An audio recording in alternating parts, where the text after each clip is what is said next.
అందరికీ నమస్తే అండి. సీఎం జగన్మోహన్ రెడ్డి గారు ఈ మధ్య 2-3 సభల్లో తనను తాను హీరోగా ప్రకటించుకున్నారు. తను ఒక హీరో అని ప్రకటించుకున్నారు. సో తన మీద పోరాడడానికి చాలామంది ఏకమయ్యారు. వాళ్ళందరూ విలన్లు అనేటట్టు చెప్పారు. సరే, ఆయన ఒక రాజకీయ నాయకుడు. ఒక రాజకీయ నాయకుడిగా తనను తాను హీరో అనుకోవడంలో, లేదంటే దేవుడు అనుకోవడంలో తప్పులేదు. అది ఆయన విజ్ఞతకి వదిలేయచ్చు. అయితే ఒక మన మేధావి జర్నలిస్ట్ గారు దాన్ని కాస్త హైలైట్ చేస్తూ, ఎలివేట్ చేస్తూ, జగన్ హీరో అయితే విలన్లు ఎవరు, జగనే హీరో ఈ రాష్ట్రంలో, సో విలన్లు ఎవరు అనేటట్టు ఒక వీడియో చేశారు. సో యాక్చువల్లీ మనం వీడియోలకి కౌంటర్ ఇవ్వడం కరెక్ట్ కాదు. ఎందుకంటే ఆయన నాకంటే 25 ఏళ్ళ ఎక్స్పీరియన్సు, సీనియరు, ఈ రాష్ట్రంలో ఉన్న మేధావి జర్నలిస్టులో అత్యంత అరుదైన, తెలివైన, ఎంతో మేధో సంపత్తి, ఎంతో నాలెడ్జ్ ఉన్న జర్నలిస్టు. సో ఆయనకు తెలియంది కాదు.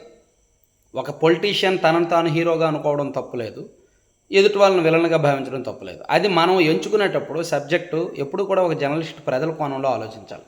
సో ఆయన విలన్ ఎవరు, జగన్ హీరో అయితే విలన్ ఎవరు అన్నారు. నేను చెప్తా విలన్లు ఎవరో. మెగా డిఎస్సి కోసం ఎదురు చూస్తున్న 20 లక్షల మంది విలన్లే. ఎందుకంటే సీఎం జగన్మోహన్ రెడ్డి గారు హీరో అయితే మెగా డిఎస్సి ఇస్తాము అని 2019 ఎన్నికలకు ముందు సీఎం గారు హామీ ఇచ్చారు, జగన్మోహన్ రెడ్డి గారు హామీ ఇచ్చారు. సీఎం అయిన తర్వాత అది నెరవేర్చలేదు. ఎన్నికలకు 3 నెలల ముందు 6100 పోస్టులతో డిఎస్సి నోటిఫికేషన్ ఇచ్చారు. కేవలం అది ఎన్నికల స్టంట్గానే అందరూ చూస్తున్నారు. సో ఆయన చేతిలో, ఆయన పాలనలో బాధితులుగా ఉన్నది డిఎస్సి కోసం ఎదురు చూసిన 20 లక్షల మంది అభ్యర్థులు కదా. సో వాళ్ళు విలన్లు అనుకోవాలా? లేదు. పోలవరం ప్రాజెక్టుని 2021 నాటికి పూర్తి చేస్తామన్నారు, పూర్తవల. 22 నాటికి పూర్తి చేస్తామన్నారు, పూర్తవల. 24 ఎన్నికలు వచ్చాయి, ఇప్పటికీ పూర్తవల. వచ్చే 5 ఏళ్లలో పూర్తి చేస్తాము అని చెప్తున్నారు. సో పోలవరం ప్రాజెక్టు పూర్తి చేస్తాము అని జగన్మోహన్ రెడ్డి గారు చెప్తే ఆయన్ను నమ్మి ఓట్లేసిన పోలవరం పరివాహక ఆయకట్టు రైతులు విలన్లు అనుకోవాలా?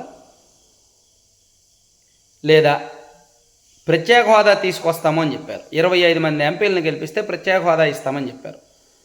22 మంది ఎంపీలు గెలిచారు. సో ఢిల్లీ వెళ్ళిన వెంటనే మొదటి మీటింగ్లోనే, ఢిల్లీలో జరిగిన ప్రెస్ మీట్లో వాళ్ళకి బీజేపీ వాళ్ళకి ఎక్కువ ఎంపీ సీట్లు వచ్చాయి, సో వాళ్ళకి వేరే పార్టీలు అవసరం లేదు, నిజంగా వాళ్ళకి తక్కువ ఎంపీ సీట్లు వస్తే మన అవసరం వాళ్ళకు ఉండుంటే మనం ప్రత్యేక హోదా అడిగే వాళ్ళము, వాళ్ళకి మ్యాజిక్ ఫిగర్ వచ్చేసింది కదా అని సింపుల్గా ఒక కారణం చెప్పారు. కానీ కేంద్రంలో రాజ్యసభలో బిల్లు ఆమోదించాల్సిన ప్రతిసారి కూడా వైసీపీ మద్దతు బీజేపీకి అవసరమైంది. అనేక కీలకమైన బిల్లుల విషయాల్లో వైసీపీ బీజేపీకి సపోర్ట్ చేయకుండా మా రాష్ట్రానికి కావాల్సిన ప్రత్యేక హోదా ఇవ్వండి, మేము మీకు సపోర్ట్ చేస్తామని అడగొచ్చు. అలా అడగలేదు, మంచి అవకాశాలను వదులుకున్నది. కాబట్టి ఈ రాష్ట్రంలో ఉన్న ప్రజలు ఆయనకు విలన్లో అనుకోవాలా? ప్రత్యేక హోదా విషయంలో మోసం చేశారు కాబట్టి, మోసపోయాం కాబట్టి, లేదా సిపిఎస్ రద్దు చేస్తారని నమ్మి, వీక్ ఆఫ్స్ ఇస్తారని నమ్మి, నోటిఫికేషన్లు ఇస్తారని నమ్మి 2 చేతులతో ఓట్లు వేసిన ఉద్యోగులు నిలువున మోసపోయారు కాబట్టి వాళ్ళే విలన్లు అనుకోవాలా? లేదా 2019 జూలై నుంచి అక్టోబర్ వరకు ఇసుక లేకపోవడం వలన ఆకలితో అలమటించిన భవన నిర్మాణ కార్మికులు విలన్లు అనుకోవాలా? అంటే ఈ ప్రభుత్వ బాధితుల్ని విలన్లు అనుకోవాలా? అంగన్వాడీ కార్యకర్తలు జీతాల కోసం దాదాపుగా 3 నెలలు ధర్నా చేశారు, ఆందోళన చేశారు, 3 నెలల పాటు. చివరికి అసంతృప్తిగానే తమ సమ్మె విరమించారు, ఎంతో పోరాటం చేశారు. సో వాళ్ళను కూడా విలన్లు అనుకోవాలా? ఈ ప్రభుత్వాన్ని ఎవరెవరు వ్యతిరేకిస్తున్నారో, ఈ ప్రభుత్వానికి ఎవరెవరు బాధితులుగా ఉన్నారో, ఈ ప్రభుత్వం పట్ల, ఈ ప్రభుత్వ నిర్ణయాల పట్ల, ఈ ప్రభుత్వ విధానాల పట్ల ఎవరెవరు అసంతృప్తిగా, అసమ్మతిగా ఉన్నారో వాళ్ళందరినీ కూడా విలన్లు అనుకోవాలా? ఎవరవుతారు విలన్కి? ఒక పొలిటీషియన్కి విలన్లు ఎవరవుతారు? మరో పొలిటీషియన్ అవుతారు. ఒక పొలిటీషియన్ హీరో అయితే మరో పొలిటీషియన్ విలన్ అవుతారు. యువతల పొలిటీషియన్ హీరోగా తనను తాను చెప్పుకుంటే అవతలోడు విలన్ అవుతాడు. ఎవరు విలనో ఎవరు హీరోనో ప్రజలు డిసైడ్ చేస్తారు. ఒక జర్నలిస్ట్గా స్టూడియోలో కూర్చున్న మీరో నేనో డిసైడ్ చేయలేం.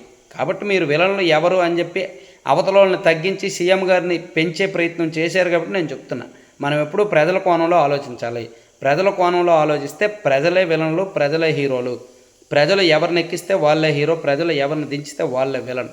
సో ఇప్పుడు టైం వచ్చింది, రిజల్ట్స్ వచ్చే వరకు ఆగాలి. ఎవరికి వాళ్ళు ఇక్కడ హీరో అని రాసుకొని రోడ్ల మీదకి వెళ్తే కుదరదు.